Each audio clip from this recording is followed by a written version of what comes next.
নমস্কার। আজকে আমরা লগ্নকে নিয়ে আলোচনা করব। লগ্ন। তো লগ্ন সম্পর্কে কম বেশি আপনারা হয়তো জানেন। তো আমি আজকে একটু অন্য দৃষ্টিভঙ্গি থেকে লগ্ন বিষয়টাকে বোঝাবো। লগ্ন আমাদের জন্মছকের মধ্যে একটি গুরুত্বপূর্ণ স্থান, এটা তো আপনারা নিশ্চয়ই জেনে গেছেন।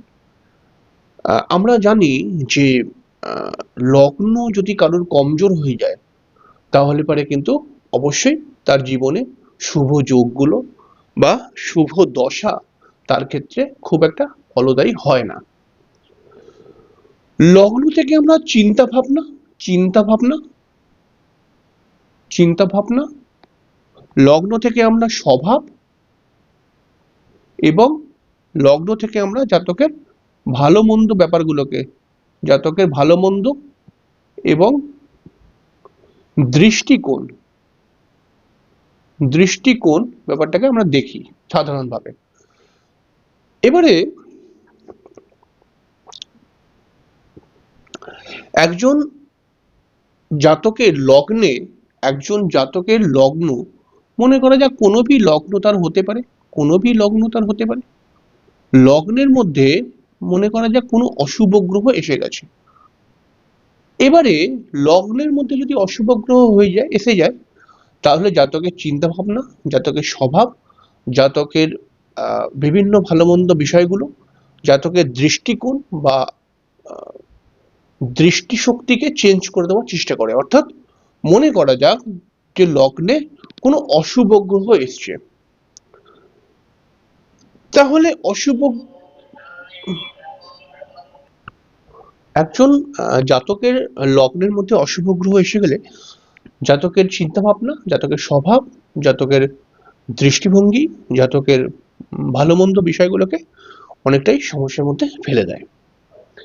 এবারে লগ্নের মধ্যে যেই গ্রহ চলে আসবে, যেই গ্রহ লগ্নের মধ্যে আসবে, সেই গ্রহটি যেই ভাবের অধিপতি, সেই ভাবের ফল জাতককে, মানে যেই গ্রহ ধরুন লগ্নে চলে এসছে, মনে করা যাক লগ্নে শনি এসে গেছে, মনে করা যাক লগ্নে শনি এসছে, তাহলে শনি এই লগ্নের জন্য যেই ভাবের অধিপতি, সেই ভাবের ফলটা লগ্ন থেকে নেবার চেষ্টা করবে শনি।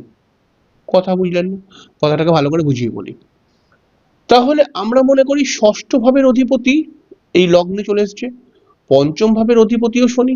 তাহলে এখানে শনি লগ্ন থেকে, তাহলে জাতকের তুলা লগ্ন মনে করা যাক, তাহলে ষষ্ঠ ঘরের অধিপতির জন্য ষষ্ঠ ঘর থেকে আমরা কি বিচার করি? Competitive exam. ষষ্ঠ ঘর থেকে আমরা কি বিচার করি? শত্রুতা। ষষ্ঠ ঘর থেকে আমরা কি বিচার করি? যে বিভিন্ন লড়াই, সংঘর্ষ। তাহলে এই শনি যখন লগ্নে এসে যাবে তাহলে এই কম্পিটিটিভ এক্সামে এই জাতককে পাশ করাবে, অর্থাৎ জাতক কম্পিটিটিভ এক্সাম থেকে ভালো হবার চেষ্টা করবে, জাতকের চাকরি করার প্রচন্ড প্রত্যাশা তৈরি হবে, জাতকের মাঝে মধ্যে রোগও আসতে পারে, যেহেতু এই ঘর থেকে লড়াই সংঘর্ষ, তাহলে এর জীবনেও কিন্তু বিভিন্ন লড়াই সংঘর্ষ চলবে। এবারে ধরুন একটা উদাহরণ দিই, ধরুন কারুর বৃশ্চিক লগ্ন মনে করা যাক, তাহলে তার পঞ্চমপতি বৃহস্পতি এই লগ্নের মধ্যে চলে এসছে, মানে বৃশ্চিক লগ্নের মধ্যে বৃহস্পতি, তাহলে বৃহস্পতি এই ঘরটা, অর্থাৎ এই ঘরটার মালিক।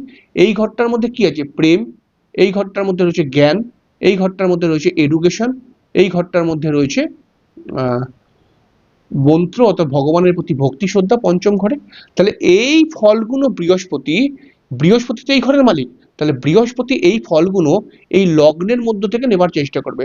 তখন আমরা লগ্নের মধ্যে দেখতে পাবো যে জাতক জ্ঞান আহরণ করার চেষ্টা করবে, জাতকের প্রেম করার মানসিকতা হবে বা প্রেম তো হবেই জীবনে একবার, জাতক আধ্যাত্মিক মেন্টালিটির হয়ে যাবে, জাতক সুপরামর্শদায়ী হয়ে যাবে, এরকম হয়ে যাবে।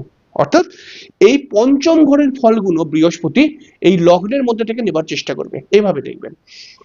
এবারে আমরা একটি কনফিউশনের মধ্যে পড়বো।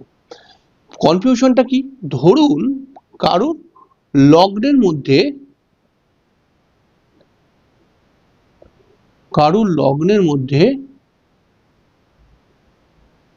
কোনো অশুভ, এবার আমি মনে করলাম কি এইটা বৃশ্চিক লগ্ন মনে করলাম আবার, তাহলে এই লগ্নের মধ্যে মনে করা যাক কোনো অশুভ গ্রহ এসে গেছে, তাহলে এই অশুভ গ্রহ এসে গিয়ে লগ্নকে ডিস্টার্ব করবে।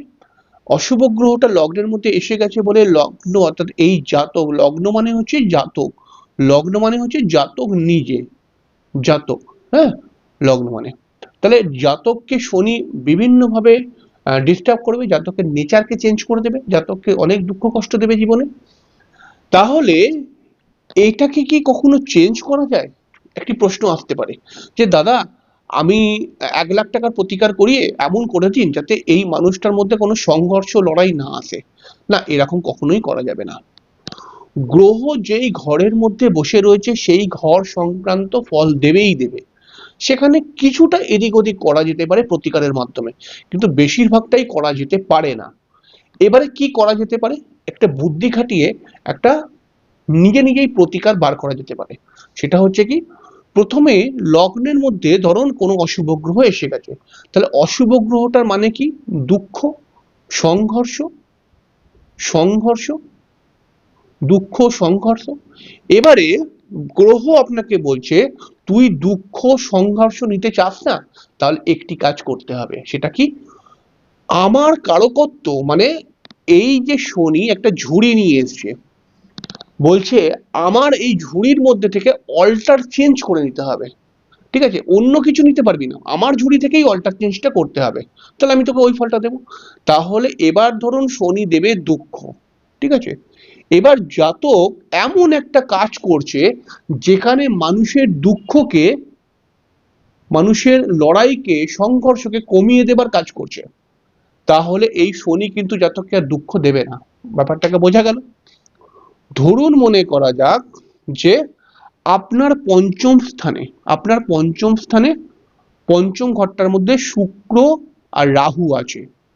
এবারে আপনার পঞ্চম স্থানে শুক্র রাহু রয়েছে, তো যার ফলে আপনার মধ্যে প্রচন্ড প্রেম করার মানসিকতা, ভুলভাল চিন্তা ভাবনা এবং প্রচন্ড একটা আহ, একটা প্রেম বা বিবাহিত জীবনের সমস্যা নিয়ে সবসময় আপনাকে আহ, আহ, সবসময় আপনাকে একটা ফ্রড টাইপের বানিয়ে দেওয়ার চেষ্টা করবে শুক্র রাহু। এবারে যদি আপনি এই পঞ্চম ঘরে শুক্র রাহু আপনাকে ফ্রড বানাচ্ছে, আপনার বুদ্ধির উপরে সরাসরি প্রভাব ফেলছে, কারণ পঞ্চমের গ্রহরা সরাসরি লগ্নকেও প্রভাব ফেলে, তাহলে শুক্র রাহু আপনাকে ডিস্টার্ব করার চেষ্টা করছে। তাহলে আমি বলবো যে এমন কোনো প্রতিকার আছে যে শুক্র রাহুকে চেঞ্জ করে দেওয়া যাবে বা এর অশুভ ফলটা আমি পাবো না?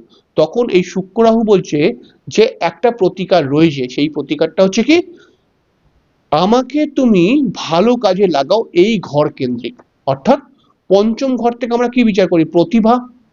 তাহলে জাতক যদি কোনো প্রতিভা রিলেটেড কাজকর্মের সঙ্গে, অর্থাৎ কোনো রকম গান শেখে, নাচ শেখে, ড্যান্স শেখে, হ্যাঁ, বা কোনো জ্ঞান, শুক্র আর কি, শুক্র যে বিষয়গুলো সেগুলো শিখতে হবে, বা আর্টিস্টিক লাইন বিষয়ে কিছু শেখে, মানে কিছু শেখার চেষ্টা করে, ডিজাইন শেখে, অটোমেটিক্যালি এই শুক্র রাহু আপনাকে সমস্যা দেবে না, এইটুখানি কিন্তু একদম 100% হবে।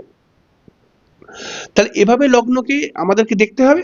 তাহলে এরকম ভাবে যদি দেখা যায় তাহলে পারে কিন্তু অবশ্যই আহ, আমার কথাটা আপনি বুঝতে পারবেন, বা আমার কথাটা থেকে আপনি লগ্নকে সত্যি ভালো করে ফেলতে পারবেন।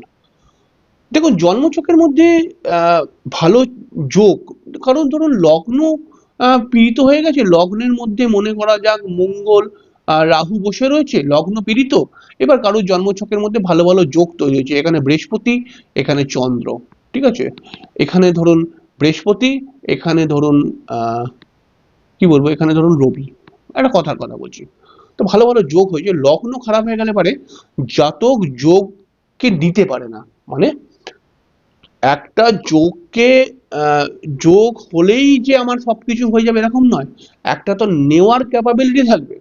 আপনাকে যদি আমি 50 কিলোর বস্তা দিয়ে দিই, তাহলে আপনি কি 50 কিলোর বস্তাটা আরামসে নিয়ে চলে যেতে পারবেন? তো তার জন্য তো ক্যাপাবিলিটি দরকার, যে 50 কিলো আমি আপনাকে দিলাম, আপনি বললেন কি যে আমার প্রচুর অর্থ লাগবে, ঠিক আছে, আমি আপনাকে বললাম কি ঠিক আছে, একটা 50 কিলো এক বস্তা আমি তোমাকে মোহর দেবো, সোনার মোহর, তোমাকে মাথায় করে নিয়ে যেতে হবে বাড়ি অবধি, তুমি যদি নিয়ে যেতে পারো তোমাকে আমি দিয়ে দেবো পুরোপুরি। এবার আপনার তো সেই ক্ষমতাটাই নেই যে মাথায় করে নিয়ে যাবেন, তাহলে পরে 50 মোহর আমি পেয়ে কি করব?